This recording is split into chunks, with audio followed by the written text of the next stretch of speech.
This is the second part of Diego's story, the second episode and the continuation of how he killed the person who stole his brain roots. But to understand this perfectly, I need to summarize the first episode for you, my king. Let's start this story. I hope you enjoy it. Please don't forget to like the video and use your hype points if you have any, my kings. What do you think about Diego? Write them in the comments. I might just be appearing in front of you. Could you check below? If you are not subscribed yet, I would be very happy if you subscribe.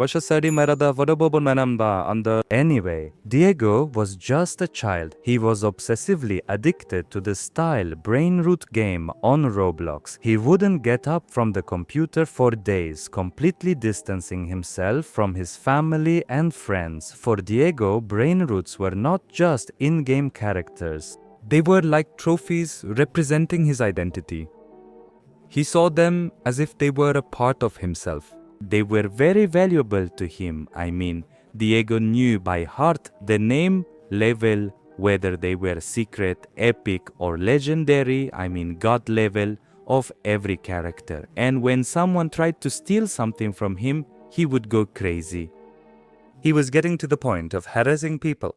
One day, Diego was playing style Brainrot with one of his friends. His friend decided to make a joke he would later wish he hadn't thought of. He tried to steal one of Diego's Brainrots, and when Diego saw that his friend had stolen one of his Brainrots, he completely lost control. His friend immediately logged out of the game, but of course, Diego wasn't going to just stand by. He left the house in a crazed state and walked towards the friend's house 2 streets away and found him on the street. When he looked at him, he didn't say a single word. He just pushed him and knocked the boy to the ground. While standing over him, Diego said these words, "Don't steal my Brainrot again, or I'll cut off your hand." After that incident, his friend never wanted to play games with Diego again. Rumors spread throughout the entire gaming community that Diego was involved in shady dealings for Brainrots. Thus, Diego became known as someone who would become aggressive if someone stole from him. But one day, he received a rather unpleasant message from an account named Atheras.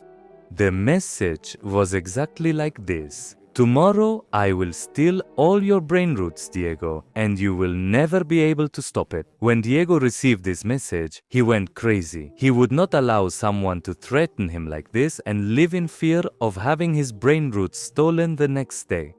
And Diego had to do something. While searching for information on Ateras49's profile, he managed to find the Instagram account. Diego had done this before to players he had exposed. On Instagram, he found the person's first name and part of their last name. This information was enough to find the person's address and phone number. Atheras' house was about 7 blocks away from Diego's house. It wasn't very close, but it wasn't very far either. Realizing this, Diego smiled in a creepy way. That midnight, Diego had to get ready and go. He took his backpack and filled it with what he called the necessary weapons: a kitchen knife, a flashlight, and for some reason, the Brainrot notebook. Before leaving his room and house, he wrote on his wall with a red pencil, "Thief dies." He started walking towards Ateras49's address. It was night, and the streets were completely empty. Diego's mind was now completely broken. As he walked, the same sentence repeated in his head: "I have to kill him, I have to kill him." Sometimes he would stop and think, "Should I not go?" But a few seconds later, his mind would repeat the same sentence again. "I have to kill him," it said. Finally, he arrived at the house. It was a rather old house. The windows were covered with curtains. The garden looked neglected and abandoned. It seemed like no one lived there. Just as Diego was about to decide to turn back, he suddenly noticed a light. A flickering light was emanating from a window on the 2nd floor. Diego immediately understood. This was definitely a computer light. He took out his knife and flashlight from his bag. He knew what to do. He slowly pushed the door. It was pitch dark inside. The air was heavy. It was as if no window had been opened for years. He turned on his flashlight and took the first step.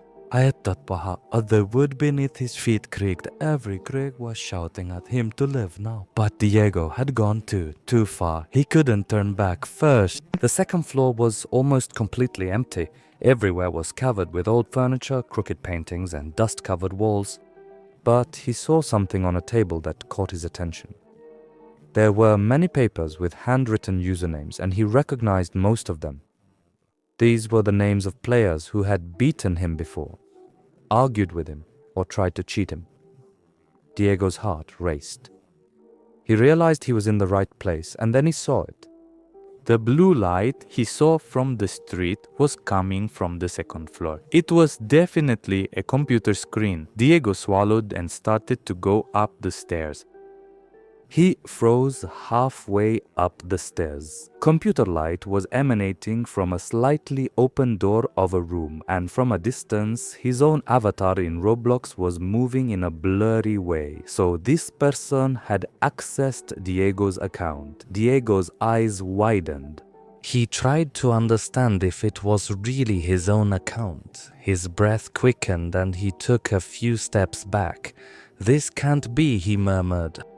Fear was starting to overwhelm Diego. He turned around to escape, ran down the stairs. He was almost at the front door when a door creaked on the second floor. The door to the room where Roblox was being played slowly opened. A long creak was heard. It was as if someone wanted Diego to hear it on purpose.